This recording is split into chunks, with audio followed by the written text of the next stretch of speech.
Hey, hey, hey. Time for another out of this world story from our space. I found out my fiancé was cheating on Tinder. My fiancé, 31, and I, 32, had been engaged for a year. We were so happy and excited to finally tie the knot on December 2020. Or at least I was.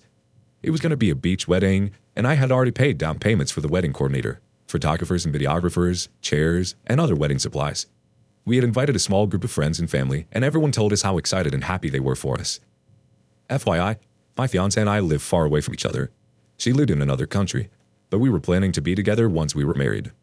I had met her when I went abroad to get my college degree. I had decided to switch careers and go back to school. I decided to get my degree abroad since it would be cheaper, and I needed a change of pace or location since I was quite depressed due to my grandma's cancer and her death, and basically life. I was able to bounce back and focus on getting my new degree, which would take around a few years. I thought it was a fated meeting. My best friend wanted me to have fun and go on dates, so she created a Tinder profile for me. To be honest, I didn't even know what Tinder was. As for her, she had gotten out of a long relationship where her boyfriend had cheated on her multiple times, and her sister created a Tinder profile for her. What attracted me to her was her amazingly beautiful smile. We matched and started dating. I vividly remember her telling me about her past on her first date, and her telling me, "I would never cheat. I know how much it hurts and how it can destroy a person." Needless to say, but I took her on her word. After quite a bit of time, I was set to go back home in 2019, but I realized that I wanted to spend the rest of my life with this woman, so I asked her to marry me, and she said yes. She had a blossoming career and had just bought a new house. It was going to be our vacation house since she agreed that she would live with me here. Needless to say, but 2020 was a shit year. I was going to fly to her for vacation in March when COVID-19 canceled everything. We ended up postponing everything and we were stressed from both of our jobs, but after the initial hit of the lockdowns, we were able to cope. We would video call every day for hours, often not hanging up even when one of us was asleep. I was very happy even though COVID-19 ruined our plans. When October came around, it seemed like COVID-19 was starting to get under control, or at least countries had protocols in place where I would be able to go and visit her. Secretly, I booked a flight to go to her. I told her that I was going to go camping with the boys so that it wouldn't seem out of place if we didn't video call for a few days. I arrived and was quarantined for 3 days and was let go after getting a negative swab result per protocol. I immediately went to her apartment and video called her showing the number on her door. I saw her ecstatic, but it took her a couple of minutes to get to the door, which was unusual. When she opened the door, we hugged and kissed each other, and then I gave her her birthday present. Her phone had been starting to have issues, and I had bought her a phone for her birthday, but could only give it to her now. She transferred her accounts and everything to her new phone and told me that she was super happy that I was now with her. The next morning, she went to her gym for boxing, as she always does, and I was left in the apartment. I was bored and was just playing on my phone. After an hour or so being bored, I noticed that she had left her new phone on the bed. Somehow, I had that thought at the back of my head. Why did it take her a couple minutes to open the door for me when it normally takes seconds to get to the door from her bed? I checked her phone and saw that she had been messaging one of her friends. What I read shocked me and made me want to vomit. In her messages to her friend, she was bragging about how she met this guy on Tinder and had brought him to her new house. She said that they wanted to bless it, and then he came to take her on a second date and they went to a hotel. She was proudly telling her friend what they were doing, positions and whatnot, laughing while describing how she had 5 orgasms and doing positions with him that she did not like doing with me. Proudly saying that she had to properly teach him positions and that she decided to stop with the guy because he was clingy, not because she was already engaged or that the guy also had a girlfriend. Her friend suggested she keep him as an F-buddy, and I kid you not, I felt chunks at the back of my throat when I read it. I was dizzy and pretty much hysterical at that point. I screenshotted all her messages to her friend and sent it to me. I called her while she was at the gym and told her that she needed to come home so that we could talk. She saw my screenshots on Messenger and she came home. She came home, tried to apologize, but I was hysterical. I have never screamed at a woman before, but I found myself screaming at her.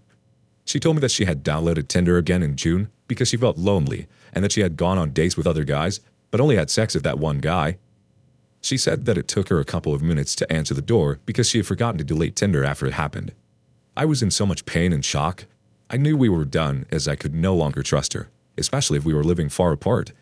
To my hysteria, I decided to post on Facebook that the wedding was canceled and then tagged her with the screenshots of her messages to her friend. I now realize that was the wrong thing to do, but I don't know. Maybe I wanted to hurt her. Maybe I wanted to shame her, or maybe I wanted to show people the exact reason as to why I had to cancel the wedding. It's such a shame, too, since I couldn't get a refund for the down payments for the wedding. I have since forgiven her. I have told her so. I'm not the type of person to hold a grudge or maintain my anger, but God, do I miss her. I loved her so much. She was the love of my life. The woman I wanted to wake up next to for the rest of my life. I would never cheat. I know how much it hurts. And yet she still cheated on me. She tried and begged for me to give her a second chance, but since I had posted it on Facebook, my friends and family prevented me from doing so. I really wanted to give her a second chance, and I really do regret posting on Facebook. I have since deleted that post a couple days after it happened.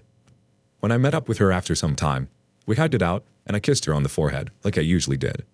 I remember telling her to, please be happy. That was the last thing I said to her. One quick comment from Mo Music Man. Your friends are right. You shouldn't ever have anything to do with her again. She's not sorry she cheated, hid it from, and lied by omission. She's sorry she got caught. She planned on screwing other people. She doesn't deserve your love. Delete her contact information, block her on all social media platforms, and find a nice woman who won't so blatantly cheat on you. On to the next story. I got drunk on our anniversary and got beat up. Nothing has ever sent me into a depression as fast or as hard as getting pummeled into the sand at the beach last weekend. It was my last wedding anniversary married to soon-to-be ex-wife. I got really, really drunk and ended up on a beach with strangers. Things seemed to be going fine. I might have flirted with the guy, but I don't remember. I was in a low mood. I don't think I would have started the fight. Honestly, from the first hit, I knew I was going to feel this one for a while. I've been crying a lot of the last few days, wondering if maybe I deserve the whole freaking thing. Maybe I'm just a huge a-hole who really didn't deserve to be loved or respected in the first place. I am now paying, in support of a single child, without alimony, $1,450 a month, which is half of my wage. Soon-to-be ex-wife's rent is $1,450. I'm now paying the rent for her and my ex-best friend, so they can provide a happy place for my daughter, while when she visits me, I take cry breaks every time she reminds me of her mother. I live in a very desirable city, and there's little that's worth renting, and no work for a man of my talents. I may also lose my remote server admin job soon, and I have to move from my little mountain city to a major one 8+ hours away where I know no one. I am 40, angry, depressed, and might soon have to move far enough away from my daughter that I never get to see her. My band broke up last month. I have not played a show for new faces in over a year due to government restrictions. I feel like this, again, is probably the constant stream of negativity that comes from me. I haven't written a song that isn't about betrayal or darkness for over a year. Everything I create is flawed and unworthy. Music feels pointless if I can't share it. So I've put down my gear and I'm thinking about selling my guitars, mics, and PA. I have been in therapy for almost a year. It's not helping. I feel like she just listens to me whine and doesn't hear me. I am terribly lonely. As soon-to-be ex-wife, took most of my friends.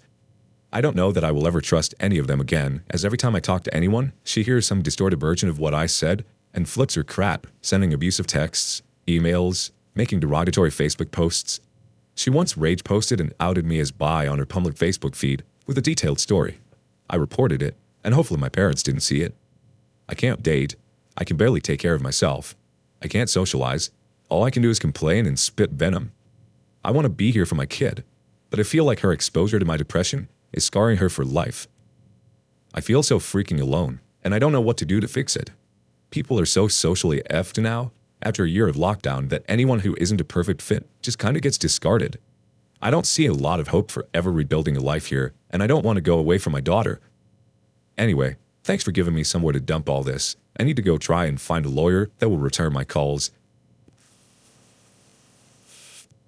One well-thought-out comment from This Guy Still Stands.